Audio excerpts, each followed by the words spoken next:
Assalamualaikum warahmatullahi wabarakatuh. Semuanya, semoga Allah Subhanahu wa Ta'ala senantiasa memberikan kesehatan, rezeki yang berlimpah dan keberkahan untuk kita semua. Amin. Amin ya robbal alamin. Sebelum masuk ke dalam kisah dan cerita Abu Nawas penyakit aneh sang putra mahkota raja, dan untuk mengembangkan video-video Abu Nawas dari channel Afwas, jangan lupa klik subscribe dan klik notifikasi lonceng terlebih dahulu. Terima kasih. Kisah dan cerita Abu Nawas penyakit aneh sang putra mahkota raja. Secara tidak terduga sang pangeran yang menjadi pewaris tahta jatuh sakit. Sudah banyak tabib yang didatangkan untuk memeriksa dan mengobati, tapi tidak seorang pun mampu menyembuhkannya. Akhirnya Baginda Raja mengadakan sayembara. Sayembara boleh diikuti oleh rakyat dari semua lapisan, tidak terkecuali oleh para penduduk negeri tetangga. Sayembara yang menyediakan hadiah menggiurkan itu dalam waktu beberapa hari berhasil menyerap sangat banyak peserta. Namun tidak satu pun dari mereka berhasil mengobati penyakit sang pangeran. Akhirnya sebagai sahabat dekat, Abu Nawas menawarkan diri untuk menolong sang putra mahkota.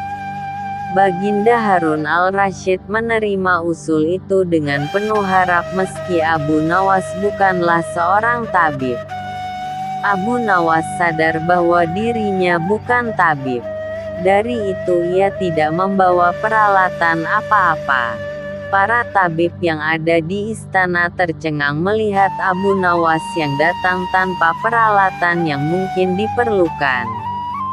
Mereka berpikir mungkinkah orang macam Abu Nawas ini bisa mengobati penyakit serius sang pangeran. Sedangkan para tabib terkenal dengan peralatan yang lengkap saja tidak sanggup. Bahkan penyakitnya tidak terlacak. Abu Nawas merasa bahwa seluruh perhatian tertuju padanya. Namun Abu Nawas tidak begitu memperdulikannya. Abu Nawas dipersilahkan memasuki kamar pangeran yang sedang terbaring. Lalu menghampiri sang pangeran dan duduk di sisinya. Setelah Abu Nawas dan sang pangeran saling pandang beberapa saat, Abu Nawas berkata, "Saya membutuhkan seorang orang tua yang di masa mudanya sering mengembara ke pelosok negeri." Orang tua yang diinginkan Abu Nawas didatangkan. Abu Nawas berkata, "Sebutkan satu persatu nama-nama desa di daerah selatan." Ketika orang tua itu menyebutkan nama-nama desa bagian selatan, Abu Nawas menempelkan telinganya ke dada sang pangeran. Kemudian Abu Nawas memerintahkan agar menyebutkan bagian utara, barat dan timur. Setelah semua bagian negeri disebutkan, Abu Nawas mohon agar diizinkan mengunjungi sebuah desa di sebelah utara. Raja merasa heran dan berkata, "Engkau kuundang ke sini bukan untuk bertamasya." "Ampun Baginda, hamba tidak bermaksud berlibur," kata Abu Nawas. "Jadi apa juga tujuanmu? Jelaskan." "Aku belum paham," kata raja. "Maafkan hamba, Paduka yang mulia. Kurang bijaksana rasanya bila hamba menjelaskan sekarang," kata Abu Nawas. Baginda Raja memberi izin Abu Nawas pergi selama 2 hari meski dengan rasa penasaran. Sekembalinya dari desa perjalanannya, Abu Nawas langsung menemui sang pangeran yang tengah terbaring lemas. Abu Nawas kemudian membisikkan sesuatu pada pangeran. Kemudian menempelkan telinganya ke dada sang pangeran. Setelah itu Abu Nawas langsung menghadap raja. "Apakah yang mulia masih menginginkan sang pangeran tetap hidup?" tanya Abu Nawas. "Apa maksud perkataanmu?" tanya raja dengan kaget. Sang pangeran sedang jatuh cinta pada seorang gadis desa di sebelah utara negeri ini, kata Abu Nawas menjelaskan. "Bagaimana kau tahu?" tanya Baginda kembali.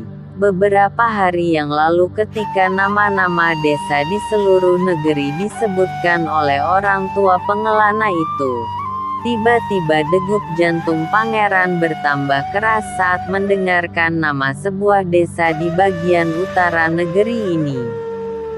Sang pangeran tidak berani mengutarakannya kepada Baginda jika ia telah jatuh cinta pada seorang gadis desa tersebut," jelas Abu Nawas. "Lalu apa yang harus aku lakukan?" tanya raja. "Cara satu-satunya adalah dengan mengawinkan pangeran dengan gadis desa itu," jawab Abu Nawas. "Bagaimana jika tidak?" tanya raja ragu-ragu. "Cinta itu buta tuanku. Bila kita tidak berusaha mengobati kebutaannya, maka ia akan segera mati," kata Abu Nawas meyakinkan. Baginda pun tidak bisa menolak saran Abu Nawas. Sang pangeran adalah pewaris tahta kerajaan. Abu Nawas benar. Begitu mendengar persetujuan sang Baginda raja, sang pangeran berangsur-angsur pulih. Sebagai tanda terima kasih Baginda raja, Abu Nawas diberi hadiah atas bantuannya. Sekian kisah dan cerita Abu Nawas penyakit aneh sang putra mahkota raja. Untuk melanjutkan kisah dan cerita Abu Nawas pada episode di video-video berikutnya dari channel Afwas, jangan lupa klik subscribe, like, komen, share dan klik notifikasi lonceng. Terima kasih. Wassalamualaikum warahmatullahi wabarakatuh.